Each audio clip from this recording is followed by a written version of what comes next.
How nice is that? We've got like proper. It's like we're grown-ups now. They've given us like graphs and like introductions and everything. It's really nice. Welcome to the new format of SpaceBar. Yes, with me, Dallas Campbell. And me, Suzie Imber. Thank you very much. Thank you very much for joining us, everyone. I hope you've all managed to navigate your way from Zoom, which is where the old SpaceBar was, to the new world that is YouTube. It's great to be here. It's pretty much the same kind of deal. We're going to be doing our 1 hour show here for you on YouTube. You'll still be able to ask questions and do all that kind of stuff. In fact, I think we've got a fancy rolling question graphic, which we'll bring up in a bit. And then after that, after our hour and our two guests and our news bulletin and everything else, then you can go over and have a drunken after party over on Zoom. That's the thing. Does that sound about right, Suzie? Yeah, so as before, the party can still continue into the night, but the main part of SpaceBar is going to be about an hour long, as opposed to the old format where it was kind of 2 hours, you know. Happy days. Happy days. Everything's changing at the moment. I think we should change it to X just to be in line with. We must pick a different letter, otherwise we'll get sued. Yes, exactly. Oh, I tell you what. Well, first of all, thank you, SpaceBar. First of all, we have to say thank you, SpaceBar. It's the AstroAgency SpaceBar. But thank you very much to Viasat for being our sponsors and being able to host the show in our new format. So thank you very much to them. I also want to say thank you to our news hounds, who we've got our space news hounds with us. We've got Richard Osborne and Vic Southgate, yes, who are going to be giving us all the news that's fit to broadcast about space. There better be some flying saucer news in there. I'm going to be really angry if there's no flying saucer news. They're going to write the news bulletin as we speak to incorporate that just for you, Dallas, I think. Didn't they? I think the BBC got in touch with you today, Suzie, asking you to comment on the flying saucer news. But they wanted me to go on newscast, but I said I can't go on newscast. I've got to do SpaceBar, so I didn't do newscast because I'm here. But newscast to do this. Exactly. They wanted some thoughts on flying saucers, and actually, I kind of thought, maybe I'm not the right person to ask about the US. Senate hearing on flying saucers because I'm a little bit cynical. So I don't know who they spoke to. We'll see. I'm massively cynical, but I still enjoyed it anyway. Let's meet our two guests. We've got two fantastic guests. We've got Nick Searra, who's going to be talking all things Voyager Golden Record and his project. Hi, Nick. And we've got Lucie Green, because what is the news if you don't have the weather? And so Lucie's going to be talking about space weather, I think. Nice to see you.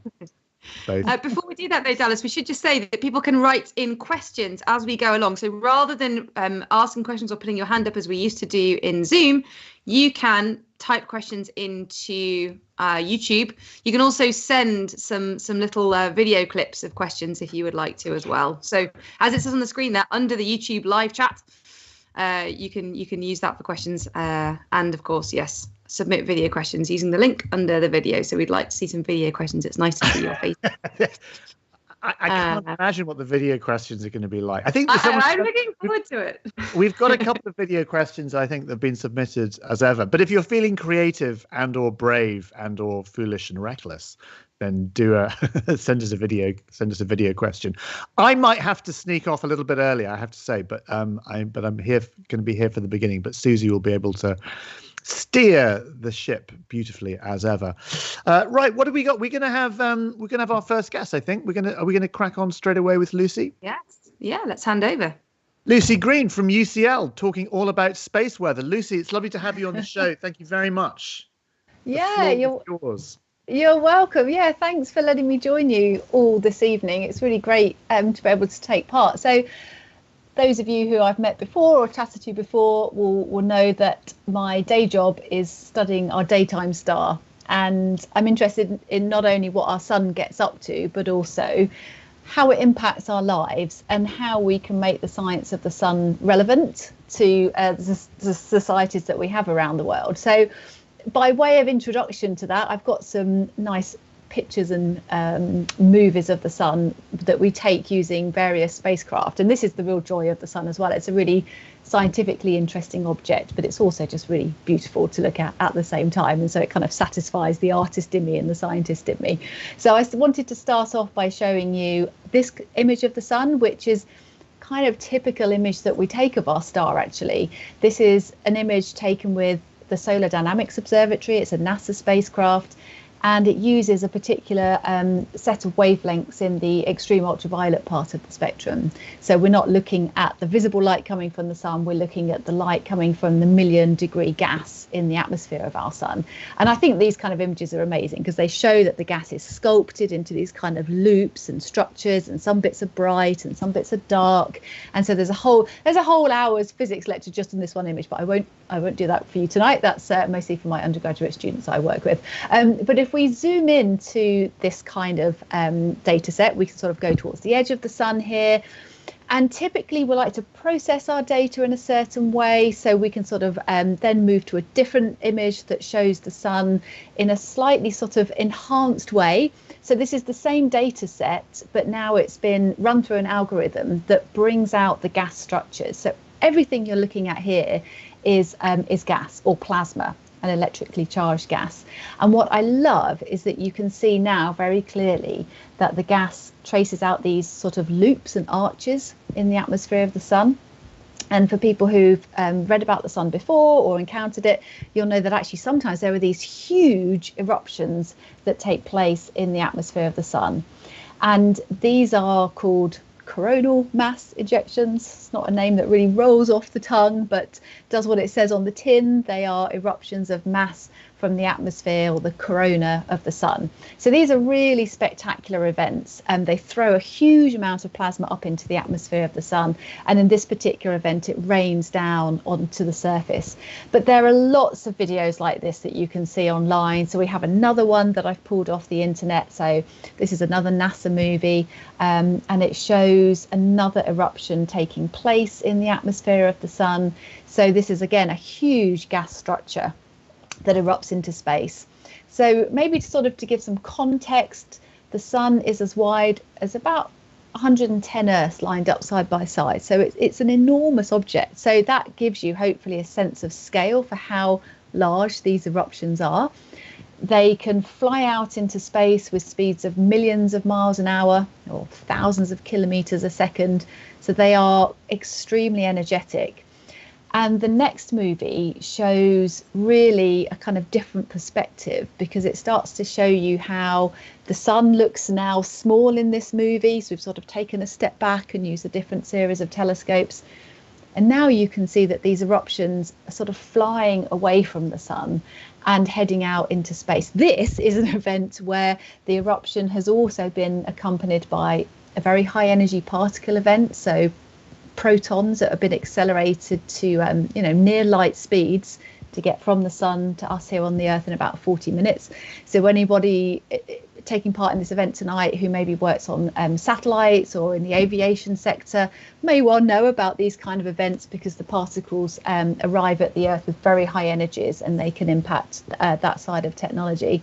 So my kind of link with all of this is that I want to understand why these eruptions take place. And we know now that actually the science relates to magnetism. So I spend a lot of my time thinking about magnetic fields and how we can understand why, when, where they become eruptive in the sun's atmosphere. But I'm also interested in making sure that people know a bit about what the sun is doing and then the impact that that has on us here on the Earth. So actually this movie is a nice one to kind of illustrate that. So we've taken a step back again now in terms of getting a bigger view. So the sun is tiny, tiny in the centre of this movie. So this is real data, and it's data collected from two NASA spacecraft that are both in orbit around the sun. And sort of to get the setup in the solar system, if you imagine looking at the sun, one of the spacecraft has gone ahead of us in our orbit around the sun. So it's looking back at the sun on the right hand side and the Earth on the left. The second spacecraft is lagging behind us in our orbit around the sun, and so that's looking at the sun on the left and the Earth on the right. So really what you're seeing here are all of the space in between the sun and the earth, but kind of peeled out then and seen from the two spacecraft perspectives. So I don't know if it's possible to run this movie again, but you can, when it runs, you can see that the sun is constantly emitting material into space, and so the earth is constantly being bombarded by what the sun spews out into the solar system. So those of us working in solar physics very much kind of have this perspective that we're living in the sun's atmosphere, and I'm sure that many other people doing solar system science have got that kind of same sort of mindset. So that's why we talk about space weather. I mean, on the Earth we're living in the Earth's atmosphere, and we've got Earth weather, but the Earth is placed in the sun's atmosphere, and that's a dynamic and gusty environment, and so we have space weather. And then this slide just kind of shows you the way that the varying space weather can have an impact on our technology, and from that onto our societies and our economies. So I broadly categorize solar activity into three forms: the eruptions that we saw, the energetic particles that we saw, and then these flashes of light that we call flares. But overall, the sun is able to trigger this kind of knock-on series of events that means we can have problems with our satellites, problems with our radio communications, problems with electricity distribution networks. So the more we look, I think it's probably fair to say, the more we realise how we might be vulnerable to the sun. And so there's lots of work that happens in the UK and beyond to try and mitigate those risks. And then on that point, my final slide is just to sort of say a few words about what we're doing to try and understand how the sun affects us and how we might do better space weather forecasting. So the bottom, or maybe I should start with the top left picture. That's an artist's impression of a mission called Solar Orbiter, which is a European Space Agency mission, which is in orbit around the sun at the moment, studying the sun in really close detail. It gets as close up to the sun as Mercury does. So Suzie may have talked about Bepi Colombo on the SpaceBar before. We're kind of sharing technology between Bepi Colombo and Solar Orbiter. But this is a research mission. So big teams around Europe who have worked towards this mission that was launched in 2020, and now we're using it to collect data of the sun and understand why the sun is as active as it is. But I mentioned space weather forecasting, and that's where the picture on the bottom comes in, because that's an artist's impression of a spacecraft that's being built at the moment called Vigil. And that's the European Space Agency's space weather monitoring mission that should be launching around 2027.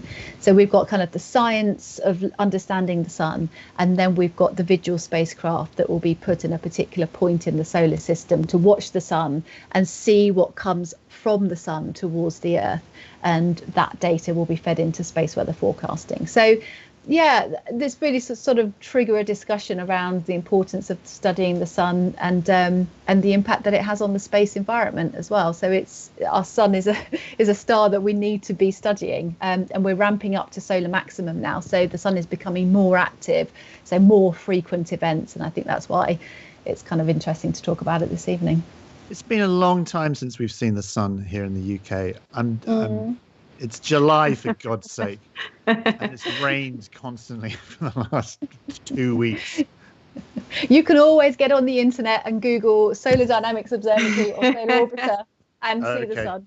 Okay. Hey, listen, Lucie, thank you so much. It's it's such an amazing subject, and I'm really glad you came to speak about it, because basically I haven't seen you speak for ages, but I love what you do, because where your expertise ends, mine begins. So I feel like you do everything from the sun through to the solar wind, and I do the solar wind down to the surface, and that's just really nice to have you on and chatting about it. But what makes me super envious is those amazing images that you can show from SDO. Even the SOHO images, which are quite old now, are still just really, really fantastic. And it's really sort of good visual material to help people understand what you're talking about. I'm really jealous, because in the Earth-based space weather community, we don't have that.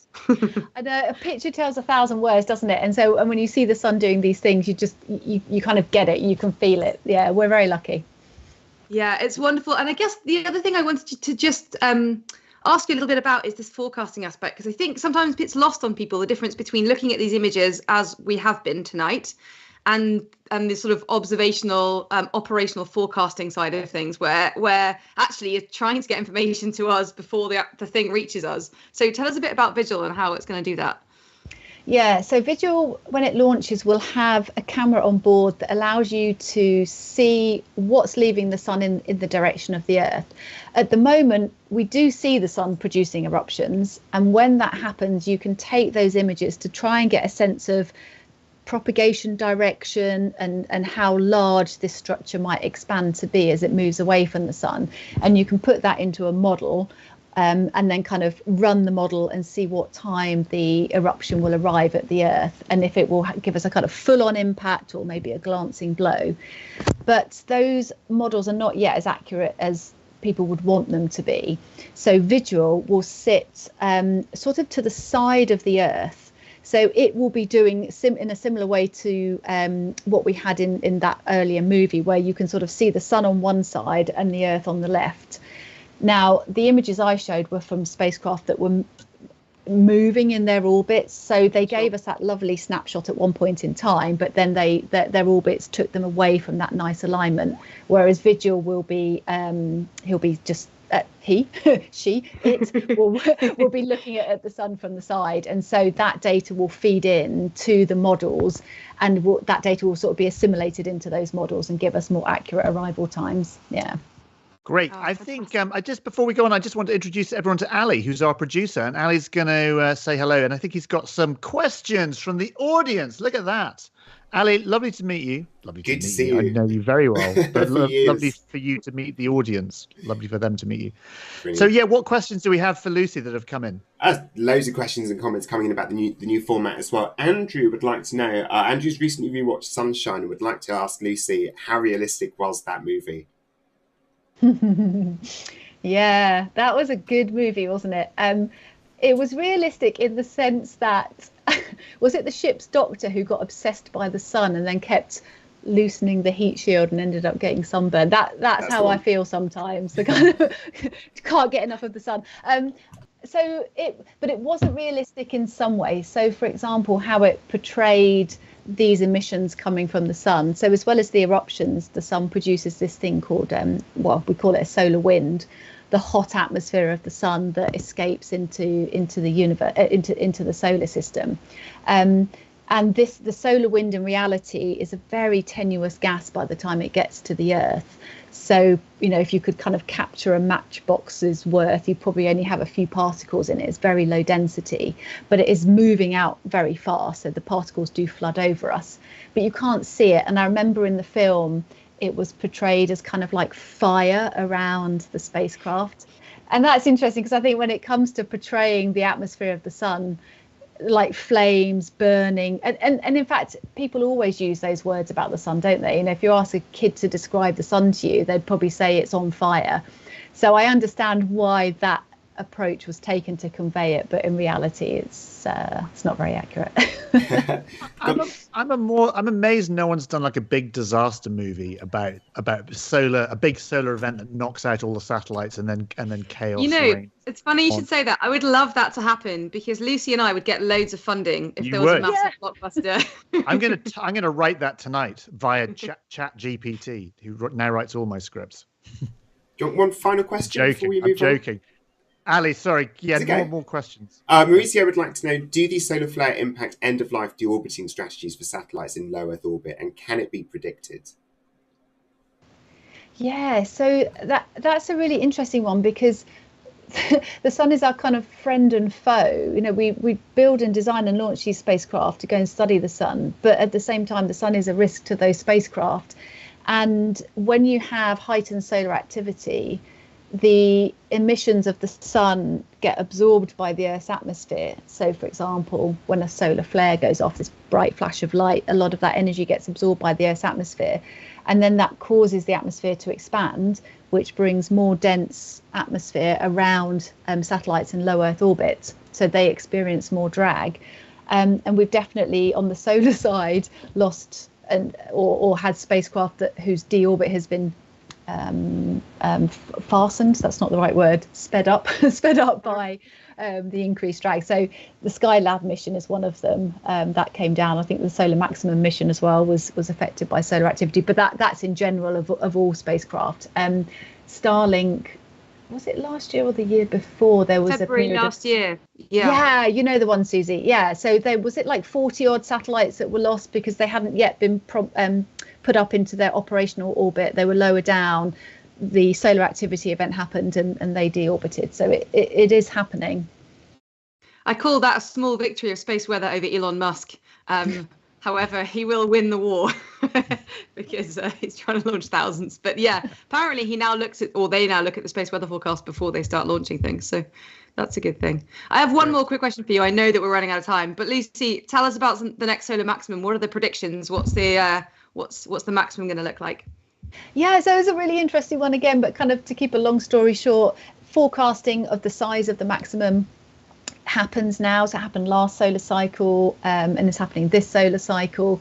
And it was forecast to be somewhat smaller. So the cycles last about 11 years. But actually, so it seemed like the sun was starting to get overall a bit less active than it had been at the start of the space age. So cycle by cycle, maybe dropping in size. But this one has got off to a strong start and activity has sort of ramped up fairly quickly. And so it probably will be a larger cycle than we forecast. Yeah. Excellent. Great. That's a good note to end on. Lucie, thank you so much for joining us. We could have chatted to you all SpaceBar. So thank you so much. It's been a great pleasure to hear from you. Thank you. Right. OK, from space weather to golden discs. 1977, that was a good year for records. Rumours came out, Fleetwood Mac, Never Mind the Bollocks by the Sex Pistols came out. But also two other records came out, two golden discs that were bolted on board the two Voyager spacecraft that blasted off to explore the outer planets in 1977.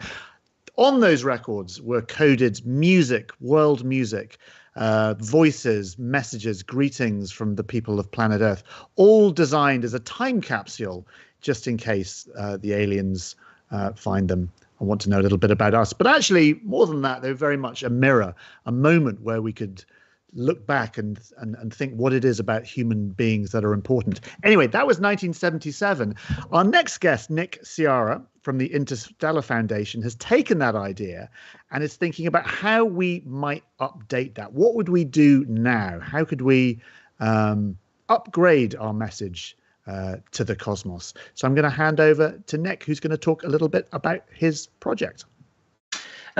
Thank you, Dallas, and thank you to the AstroAgency and for the invitation. It is my favorite space event of the month, and it is thoroughly enjoyable. And I think Lucie's talk is a testament to that, because I do learn something thoroughly interesting every time I come here. But I'll get straight into it, and I think it is generally what I found coming to past meetings, as well as your audience has a generally pretty good idea of some of the space missions. So I'm not going to spend too much time in the beginning going through the Voyager and the Pioneer missions, but essentially these were the two missions that were the first time that we'd sent spacecraft into interstellar space or out of our solar system.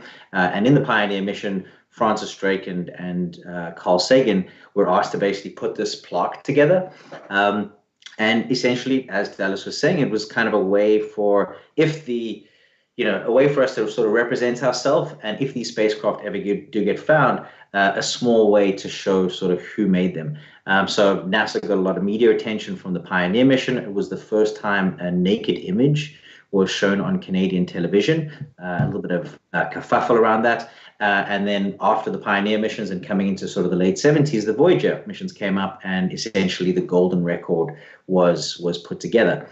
And this had, a lot of the team that basically put it together at Cornell University. Carl Sagan was sort of managing, and over a very, very short period of time, and also having now done our first message as well, put together something that is representative of Earth.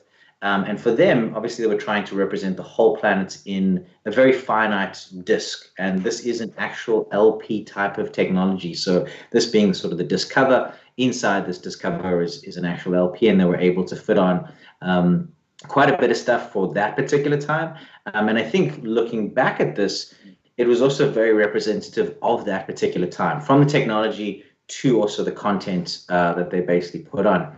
And we thought this was kind of a fun, cool idea, and we put together a team of people. And that team of people is essentially out there not to recreate a new golden record, but essentially to come up with some of the parameters of what we could get the public to assist with creating a golden record. And this team kind of ranges in age groups.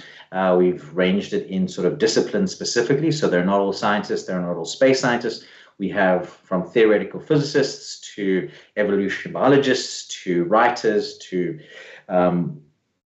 just a really sort of interesting and cool, I would say, cool mix of people who I obviously thank often for their participation. And as a team, we've kind of decided to look at, well, we've agreed to sort of focus on four main things. So essentially representing the biosphere and not just humans. We want it to be a positive first contact for whoever finds the message, and obviously for us. But essentially, if we found a message floating around our solar system, it would be quite an important thing for our future and how we look at ourselves in the universe. And then we also realize that these messages and these spacecraft travel incredibly slowly in sort of interstellar time frames. So it took Voyager about 50 years to leave the solar system. It'll take Voyager about 40,000 years to get to our nearest star, and it's not even going there. So we really do sort of want it to have an impact on the people who come across it and who learn about sort of these messages as well. I would say there's two main themes to sort of what we do, and what basically and sorry, the next slide. So essentially, basically the two main themes are how do we say it? So what language and what communication methods do we use to communicate? And even something as simple as saying, okay, let's just use mathematics because mathematics is universal. Our interpretation of mathematics is fairly human-centric. Base 10 mathematics because 10 fingers and 10 toes. And it's not easy just to communicate mathematics in a universal way. And I think a lot of the scientists on the team, obviously, for them, that's their interest and their focus. And it's a really fascinating way of sort of looking at communication, looking at language. But then there's also the thing of what do we say? How do we represent ourselves? How do we represent humanity? And it's an impossible project. It's an impossible task to be able to represent humanity and our history and what we are in a finite object. We do sort of look at representation. So even something like Wikipedia is an incredibly factual resource that we will use. It's 27 gigabytes. It's really easy to put onto any message, but it is 90% written by men, most of whom are white. And while it is factual, again, from doing a message, where you put things, what you highlight, what you talk about, what you put in front is all important and is all part of the story. So again, that's sort of ways that we sort of think about this. In terms of missions, we've basically put together our first mission now, which we submitted to NASA 2 months ago. That's going to be landing on the Mare Crisium crater, probably May next year. It was a very sort of finite amount of space that we had. So we had 1 gigabyte of space. Also, we have sort of three audiences generally with making space messages. The first audience is the human audience and the far future human audience, thousands, hundreds of thousands, maybe millions of years into the future. The second audience could be a species on Earth evolved after us, and the astrobiologists and the team are pretty sure that there's enough time on the planet for about 2 intelligent species to evolve, looking at sort of the past history of evolution on the planet, and then potentially an extraterrestrial intelligence. And I do usually use this point to say that we're not really that type of an alien project, but there is the possibility, and what we do that it does get found by an extraterrestrial intelligence. But this particular mission we did specifically for humans, and it was sort of really a focus on our daily life and the time that we all live in and the time that we all share. So in terms of the teams, we've got sort of a very wide range of teams, but we are currently looking at sort of 4 main areas. What does the architecture of a message look like? From the engineering, how does it last in space? How do we curate and put together archives in a way that is meaningful? And then also, how do we look at things that are maybe less factual and more about ourselves as a species in terms of music, art, and culture? And participation on all of these things is really important. We are, I think, predominantly a scientific and an academic organization. So we have written one academic paper, and we are currently writing 2 more academic papers. And we kind of think this answers sort of 2 parts of what we're doing. One is, to make peer-reviewed and to further sort of the idea of what it means to communicate with the rest of the universe, but then also to have the conversation of who speaks for Earth. And as we sort of venture further out into the universe, and as we become more globalized, this idea of sort of these particular things where they need to kind of be made at almost a global level to be sort of really representative. In terms of some of the fun, cool things, so like just looking at sort of the golden record, if you looked at the cover, there's a lot of amazing videos on sort of on how they designed this and what they did. But in terms of updating, even if we looked at sort of the what is essentially the sun surrounded by its binary stars, which is kind of the map of where it is. This was done, late 70s, and at that particular time, this was our understanding of these particular types of stars, these pulsar stars that are around us. And now we know that there are sort of thousands of those. So, again, this idea of updating to our current knowledge. And we also understand that our current knowledge in a couple of thousand years will be something that is not going to be as relevant to what the actual reality of the universe is. In terms of different projects and public-facing projects, we really see this as a way to sort of bridge maybe some of the divide for people who aren't necessarily fully interested in space or even interested in science. And one of those projects that we're doing as a public-facing project is collecting aspirations. And all these aspirations basically go onto a message and get sent into the universe. And the feedback that we've received has been really sort of meaningful aspirations of what people's hopes are for the planet. And we're kind of hoping to create this sort of mosaic of aspirations. From maybe back to a more sort of scientific endeavor is essentially our video competition. And what we're doing here is not necessarily asking for content for videos. We will in future ask people for content, and I'll go a bit into sort of what our missions look like over the next couple of years. But essentially with this video competition, we're asking people to give us ways to increase context. We talk about context a lot in our meetings as a way to effectively create communication, and video is one of the more effective ways that we have as a tool to actually bridge that communication barrier. So we're asking people to submit videos to our video competition that increase the way that video basically does that. I think from us, in terms of what our plans are over the next couple of years, we want to also have an impact on the planet. We work very closely with UNESCO and sort of we have worked closely with UNESCO from an archiving perspective. And now also working closely with UNESCO from their schools perspective. So they have an associated schools program over about 12,000 schools, and we've basically designed a space club. And that space club is essentially for high school students to basically look at problems that are being faced in space. So let's take an example of what does agriculture on Mars look like? How does that relate to agriculture in Uganda? What are the solutions, importantly, that are being used in Uganda to solve some of the problems there? And can those solutions be expanded out to other places? And then also potentially to what agriculture on Mars looks like. In terms of collaborations, we basically have kind of a mix of collaborations, and we've kind of gone from sort of those traditional UNESCO National Geographic collaborations into some of the weeds of creating space messages, which essentially include copyright and the pain and suffering that brings to trying to put on the content that we have created as a species. And we've been finding, firstly, these collaborations very helpful, but also I've been introduced to the world of archiving, and it's an interesting place. And there are a lot of very interesting people doing very, very interesting things in the world of archiving. And those particular people have been helping us at these particular institutions to navigate their archives. An archive like Getty Images is millions and millions of images. And this collaboration has been sort of really helpful in sort of getting that.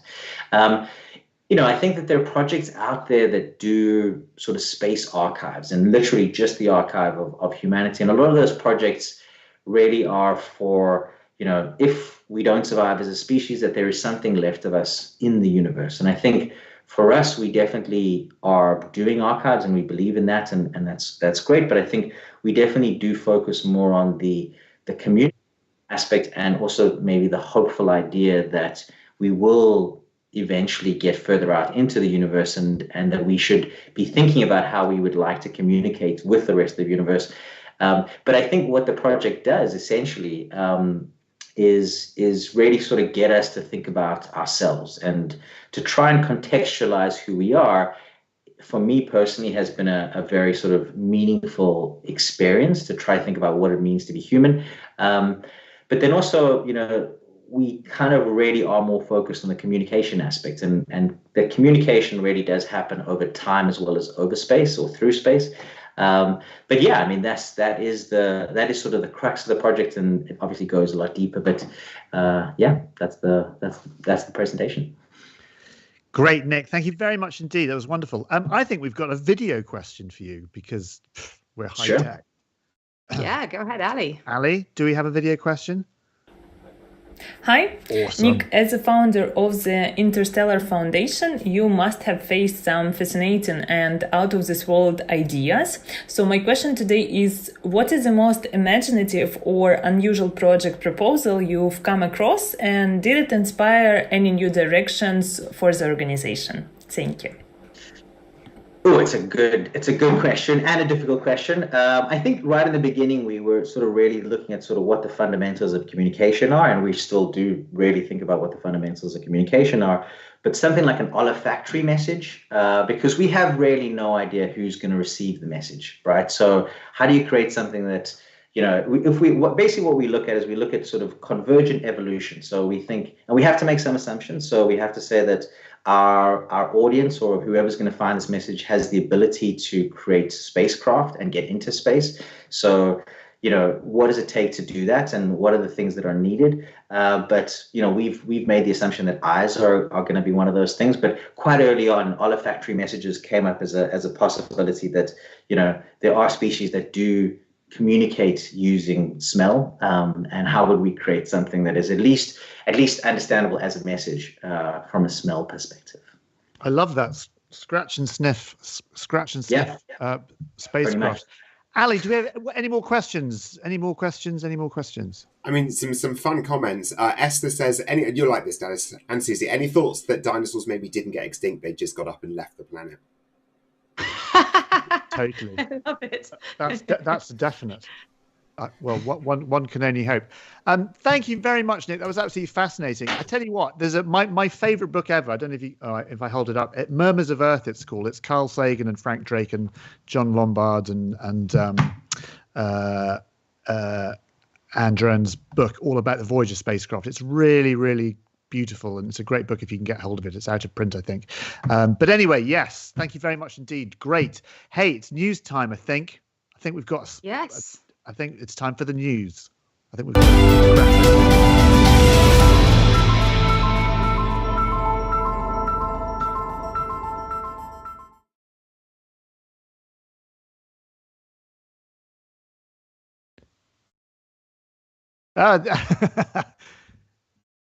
I just unmuted, but never mind. There we go. Well, that's the only thing that's going to go wrong today, I think. Welcome to the July edition of SpaceBar News. The internet was rife with speculation last week when a mystery object washed up on the Greenhead Beach in Western Australia. This is a piece of what is assumed to be space junk, and it's now been moved to a secret location. But X, or the social media platform formerly known as Twitter, threw out some educated guesses. But before we show them, Richard, what do you think it is? Well, originally, I thought it was on the other side of Australia. So my first thought was, I wonder, is this something that's come down from China or North Korea? But given where it's actually washed up on the beach, it's much more likely to be India. And the most likely candidate, if it's an Indian vehicle, is the PSLV, which is one of the standard Indian launch vehicles. But the interesting thing is, if you look at the state of it, there's something fairly obvious about the state of that, and that is the amount of barnacles on it. Yeah. So that tells us immediately that it's not a recent object. So it's something that's been in the sea for a long, long period of time to get that many barnacles on it. I don't know how old it is, but I would estimate that it's certainly not a recent piece of junk. They have said that, research has shown that the PSLVs were launched sort of for the past 30 years. So, yeah, I'm with you. I think it's going to be something a lot older than we think. So can we have a look at what they were actually thinking on Twitter it was? And you're absolutely right, Richard. It is the Indian Polar Satellite Launch Vehicle. This hasn't been confirmed, so any more speculation, please write in the chat, send us your thoughts. Okay, up next, Rocket Lab have launched their latest mission called Baby Come Back. They launched on the 18th of July, labelling it 100% mission success. And as the name suggests, Baby Come Back featured a recovery component, which was the Electron's first stage. The booster was successfully recovered after it parachuted down into the Pacific. And this is so that it can be returned to Rocket Lab for inspection and analysis. But why is this important? Richard. Oh, now you're on my subject. Now I'm going to be in trouble if I go for too long, aren't I? Because launch is my background. The reason it's so important is because ideally we want to move to a situation where we're not throwing bits away when we go up to space. And that is for suborbital as well as for orbital. So any opportunity you can get to recover a stage, it puts you on the first step towards reusability. Doesn't necessarily mean that you're always going to be able to reuse it, but if you can recover it, it's one less thing floating around in the ocean, bothering the dolphins and the whales. So there's a lot of advantage to being able to get these things back. But long term, where we want to get to is reusability. So if you get it back, clean it up, it gives you an opportunity to see how something's performed. Because an expendable rocket, it's not the way to go. Someone once made the analogy that it's every time you fly across the Atlantic, it's like scrapping the jet that you've flown in to get to the other side of the Atlantic with an expendable. And that's a fairly good analogy. You wouldn't want to scrap the aircraft every time you fly across from continent to continent, and neither should you be doing so with a rocket. So the more we can move towards reusability, the better. So do you think Rocket Lab are actually trying to recover this for reusability, or just to see, is it just for the inspection and analysis? Well, originally they were talking about flying the Electron rocket well into the future.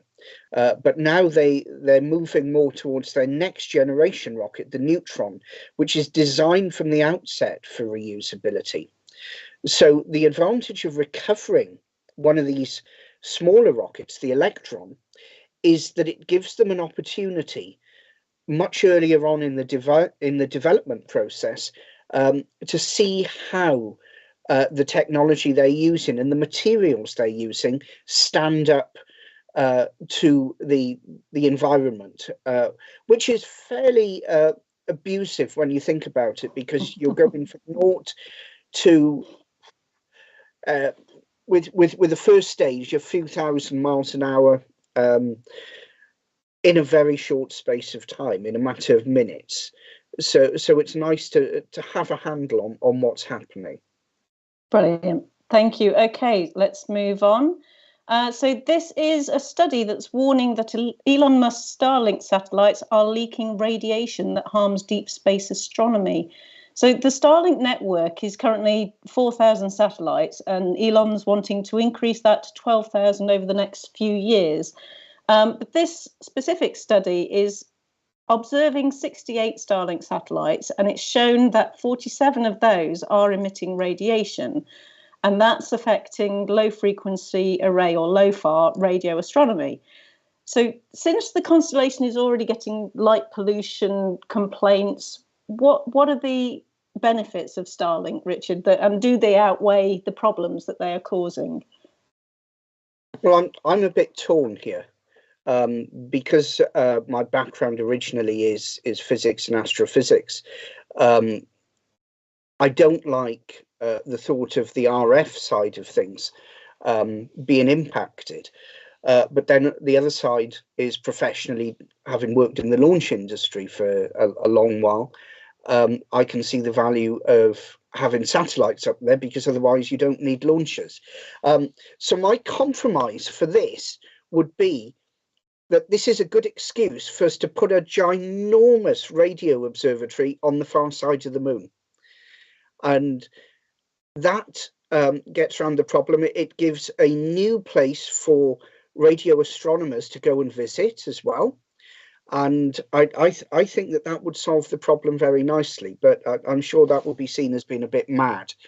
But that would be my solution. A ginormous radio observatory. Can you imagine it? You could put something that would make the Arecibo dish look small on the other side of the moon, and you could put a hotel up there to house all the radio astronomers. It'd be wonderful. Even the planetary scientists would want in on it. Then it'd be wonderful. Yeah, I know. I'm thinking of you, Suzie. Brilliant. Okay. If we can move on, what's next? This is one for you, Dallas. 15 years of radio data has revealed evidence of a space-time murmur. So on June the 28th, scientists announced that the first evidence of a background of long wavelength gravitational waves, that this is filling the cosmos. So the background ripples could help scientists better understand how gravitational waves are created and what happens to them as they propagate through the universe. Maybe Suzie knows a bit more about that. But they could also be used to study supermassive black hole mergers, which are events that can last for millions of years. And scientists also think that these mergers happen in most galaxies and influence their evolution. So are we getting closer to finding out about the birth of our own galaxy? Richard, do you have any comments on this one? I know it's not your area of expertise. This is cosmology. This is above my pay grade. Ask someone like Professor Green. She'll know. Fair enough. She's the expert on anything really serious and heavy duty. Okay. Next story, please, Ali.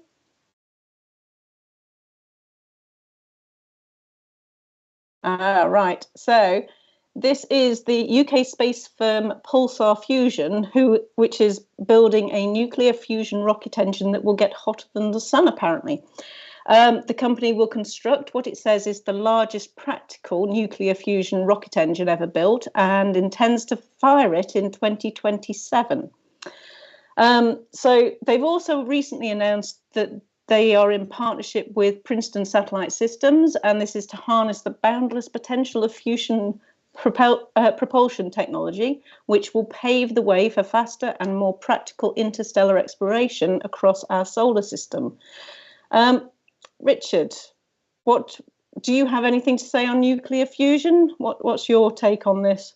I've done a lot of work with Project Icarus since the late 2000s on post-nuclear fusion predominantly. And I've got a fairly reasonable idea of what's going on in the advanced propulsion arena. What I would say about this is people need to do some basic maths. And it's the first thing I do when I look at any rocket or any plan for going further out in the solar system with advanced propulsion, is sit down and do some calculations, either you use Excel, you use R, or you might use Jupyter Labs or Python. And if you do some Richard, it sounds like you've got a lot to say on this subject. Well, I could give a lecture on this sort of stuff, but yeah, basically, if you do the maths, the numbers don't add up. Fair enough. Okay, so I think we need to carry that on in the after party. So everybody who's watching this, you can join the after party by clicking on the link below. And Richard can then safely voice his opinions there. So from the mystery object, the mystery object and wibbly wobbly timey-wimey stuff, that's all from Richard and myself, and we will see you for the next orbit of SpaceBar News. Back to you, Dallas. Susie. Love it. Wonderful. Great stuff. Thank you so much for that exciting news. There's a picture of Dallas with my name underneath, which was quite exciting for a second there. He actually has been abducted by aliens and has disappeared, he's just told me. So he's had to run. But actually, I'm excited to introduce the next segment. So we have a new segment for you, which is the Startup Spotlight, focusing on a new space startup. So I'm going to hand over to Andy now, who's going to give our first space startup session. Andy.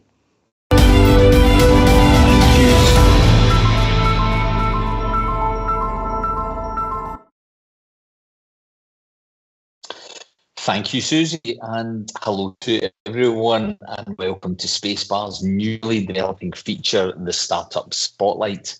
My name is Andy Campbell, your host for the Startup Spotlight, and in my day job at Elevator, I support entrepreneurs and business startups across Scotland, helping them to grow and scale successful companies. SpaceBar's Startup Spotlight is intended to be a platform that shines a light on some of the most innovative and promising startup today in the space sector. We also want to nurture a thriving ecosystem where ingenuity, creativity, and resilience are celebrated and supported. Startup Spotlight aims to also bridge the gap between bright minds with groundbreaking ideas and industry leaders eager to support transformative new solutions. And we hope to witness here the future of the space sector, supporting new ideas, entrepreneurs and businesses that can grow viable, meaningful space sector companies. In a moment, you'll hear from a compelling 3-minute pitch from one of our carefully selected startup businesses. Tonight we have Daniel from Lúnasa Space, and I am also joined by Rebecca Russworm from AstroAgency on the Q&A panel for a further 5 minutes, when we will be asking probing questions, providing relevant insight and offering valuable advice for our brief pitchers.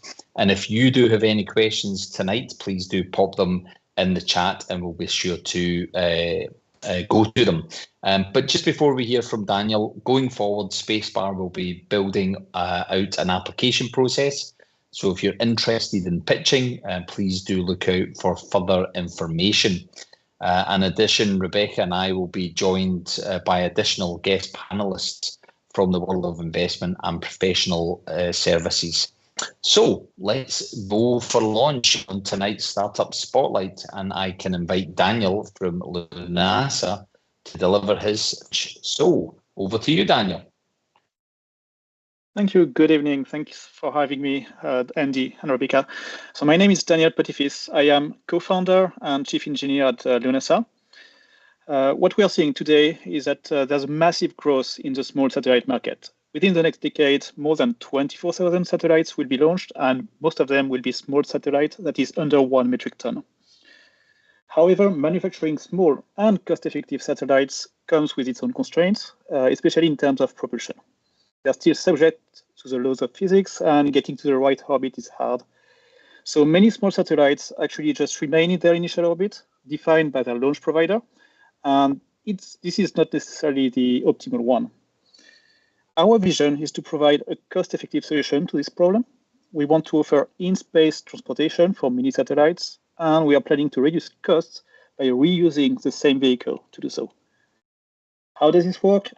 So our customers are launch integrated onto a very cost-effective stage called the shuttle on the left here. This shuttle is very simple. It's a very simple spacecraft. Its mission is just to ensure our customer can go safely to orbit and remain stable there. In a second step, our servicing vehicle called VIA performs a rendezvous and docks with this shuttle. Once the docking is done, VIA transfers all the payloads to their final orbit within a few days.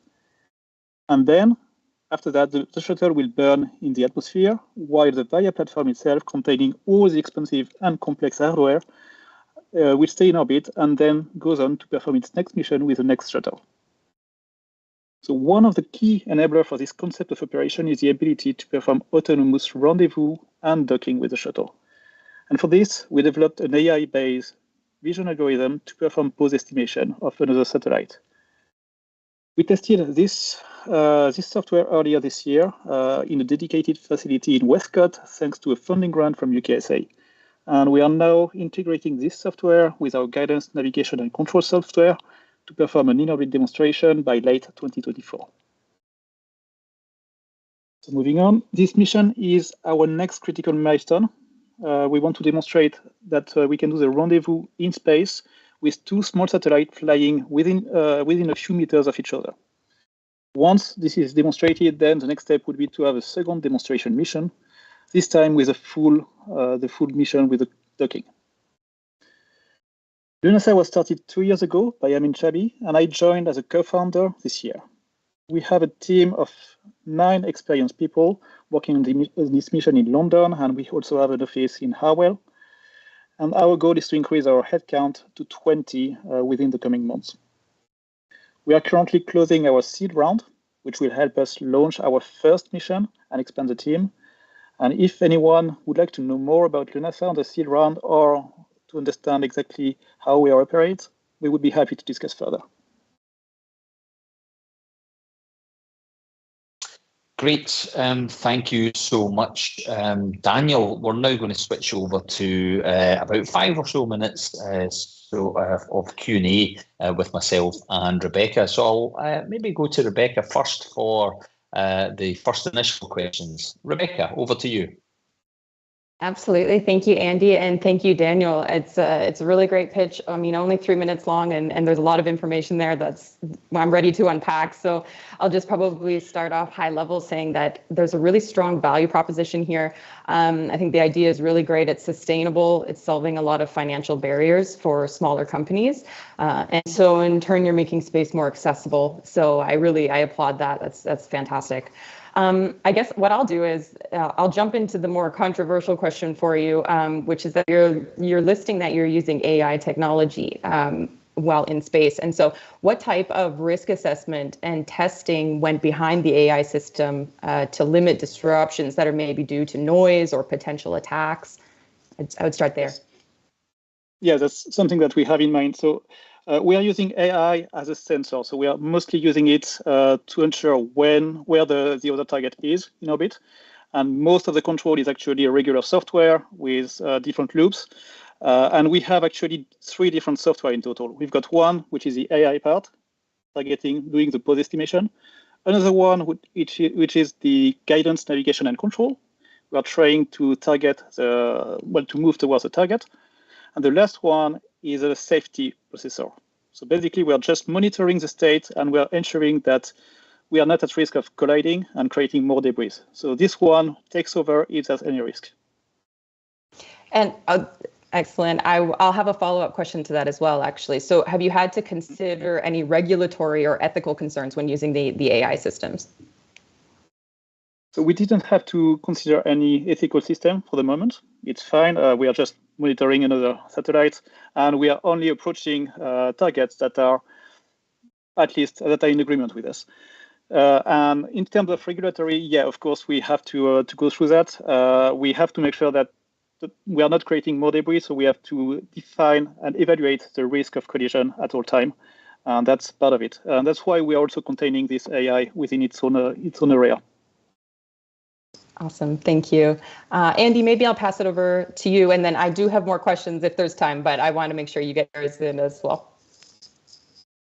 Yeah, absolutely. Thank you, Rebecca. Daniel, great pitch and presentation there. A lot of information to go through.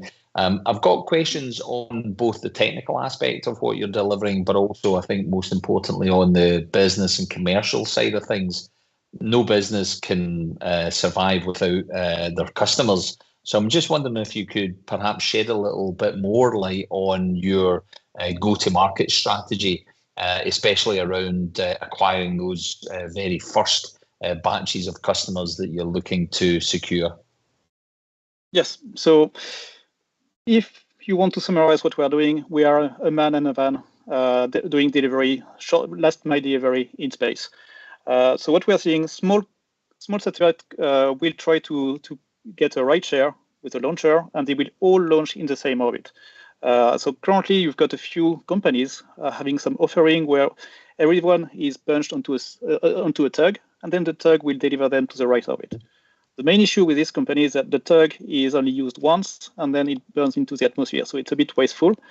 And our proposition is to complexify a bit the concept of operation by having a docking, but then being able to reuse the same tug over and over so that we can save cost in the end. And just following on from that, obviously any business within the space sector is very capital intensive, and I would imagine that's no different from your own business. But I'd be keen to find out how you plan to manage your financial resources to ensure long-term viability, particularly this crucial startup and growth stage. Yes, so that's the goal of this seed round, to be able to have enough money to go through this first orbital demonstration that will demonstrate that we can do that. And then we have an estimate of how much development we would need for the first mission. That could be a commercial mission with obviously a reduced cost given the risk for customers. And then we can move on to the full commercial operations. Okay, great. I'm just going to check in with Ali. Ali, any questions from the chat on YouTube? Let's have a quick look. So questions are coming in there. They've got a little bit frozen just there. What I think we might do is maybe sort of take those questions into the after party for Daniel, if that's okay.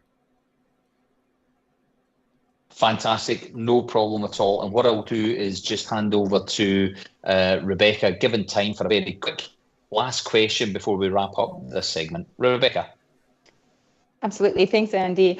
Over the last two questions, actually, you answered most of mine, but I do have one outstanding. You are at a TRL level 5, so you must be gaining some traction and getting some recognition. So do you have any letters of support or organizations that are already intending to use your product, or are you still in the collecting those phase, we'll call it?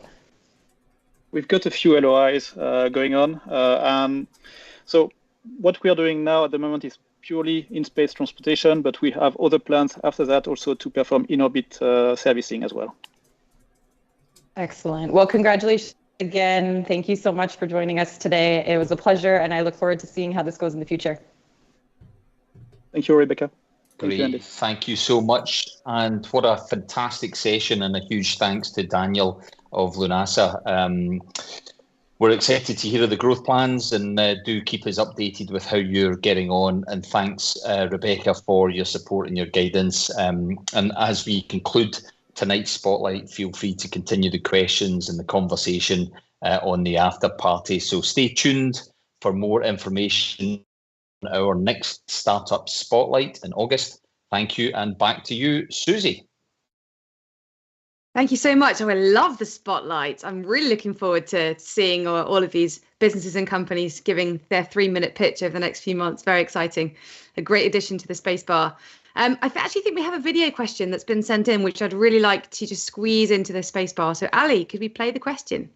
I work at the Scottish Parliament, as you may have been able to tell from the background. I am a communications and marketing and content person, and very fascinated by the growth of the space sector in Scotland, obviously in particular. Have no science background by sort of degree, professional qualification or anything, I have done a little bit of science communication with clients in the past, which I've absolutely loved. I have an interest in it in my spare time and try to read sciencey type things to expand my own knowledge. But what I wanted to find out about, one of the reasons I'm attending SpaceBar, but to put the question to you directly this evening, is there space for me in this sector? Do you think that certainly as rockets start taking off from Scotland, I'm going to say when rockets start taking off in Scotland, the public imagination will kind of be quite ignited by that, and there will be a growing interest in the space sector from a public perspective. So in my mind, there's going to be somebody that needs to explain what it's all about and explain it simply and in an engaging way. But I'm curious as to what you think about where communications, public relations, and all that kind of good stuff, and maybe a little sprinkling of tourism sits at the moment, or maybe how far away all of this will start to become very important. All right, what a great question, Stuart. I hope you're here this evening, and I hope you'll join us in the after party, because I think this is going to be a big subject for us, one that I can't answer in the next couple of minutes. I think that many of us here on the SpaceBar really appreciate the need for communication, for better communication, for people to take complex ideas and break them down into simple sort of segments that interest people, because space is a subject that really engages the population in a way that very few subjects do. So I think there's definitely a place for everybody in the industry to do more communication. And indeed, it doesn't have to be scientists. It doesn't have to be people like me and Lucie, who does a brilliant job speaking about her science to the public. It doesn't have to be us. We really welcome collaborations with people outside the sector or people with different backgrounds to join kind of our cause to communicate our science better and in a clearer way. So yes, there's a place for you. I think actually AstroAgency do a really great job in this regard, and I think they'll be in the after party happy to answer this question a bit more thoroughly, and have a chat with everybody about the subject. Gosh, we could do a whole SpaceBar on communication, how important it is, and how we go about doing this. So I look forward to that maybe in a future SpaceBar. Just to wrap up for today then, there is SpaceBar swag. Of course, you can buy a hoodie or a t-shirt or a poster at spacestore.co, and all of the profits go to Ocean Mind. So please do go ahead. Oh, there is the store itself, and grab yourself some SpaceBar merchandise and give to a good cause.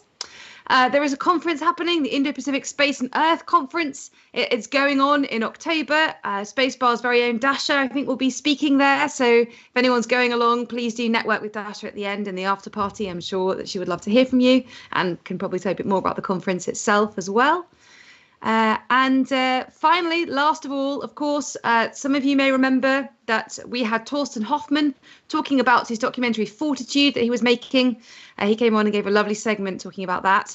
It is being played in some sort of pre-release venues. If you have a space event and you'd like a screening of this film, please do get in touch with him at fortitudemovie.com.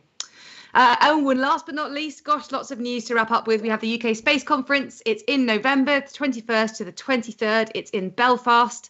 The theme is Space for Our Future, and I'm sure many of us will be attending. It'll be lovely to have a little SpaceBar catch up. So do join the after party and let us know if you're going along to that. Apologies from Dallas that he had to leave us early, but from me, thank you so much for joining us. The after party link should be on the email you received when you registered for SpaceBar, or I think at the bottom of this page down there somewhere there should be a link to the after party. It's on Zoom. Please do join us. We'd love to see you and continue these conversations, and thank you again for joining us this evening.